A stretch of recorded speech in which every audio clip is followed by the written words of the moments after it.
রাজধানীর করাইল বস্তিতে ভয়াবহ অগ্নিকাণ্ডের ঘটনায় গভীর উদ্বেগ প্রকাশ করেছেন প্রধান উপদেষ্টা ডক্টর মোহাম্মদ ইউনূস। এ ঘটনায় অসংখ্য পরিবারের নিঃস্ব হয়ে যাওয়াকে সকলের জন্য বেদনাদায়ক বলেও মন্তব্য করেন তিনি।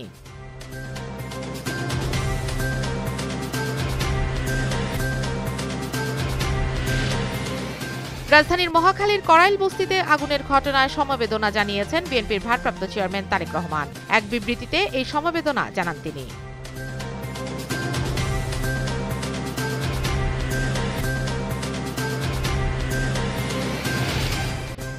আইন শৃঙ্খলা পরিস্থিতি সন্তোষজনক নয়, তবে ভোটের আগে উন্নতি হবে বলে আশা করছি, এমনটা বলেছেন সিইসি এএমএম নাসির উদ্দিন।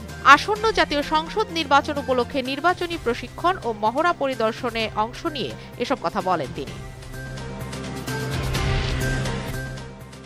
চানখারপুলে ৬ জন হত্যা মামলার তদন্তকারী কর্মকর্তাকে দ্বিতীয় দিনের মতো জেরা করবেন আসামিপক্ষ। আন্তর্জাতিক অপরাধ ট্রাইব্যুনাল ১-এ চানখারপুলের মামলার এই জেরা অনুষ্ঠিত হবে।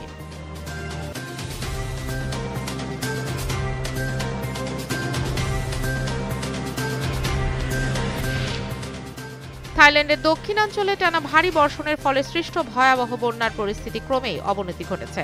এখন পর্যন্ত অন্তত ১৩ জনের মৃত্যুর খবর নিশ্চিত করেছে দেশটির দুর্যোগ ব্যবস্থাপনা মন্ত্রণালয়।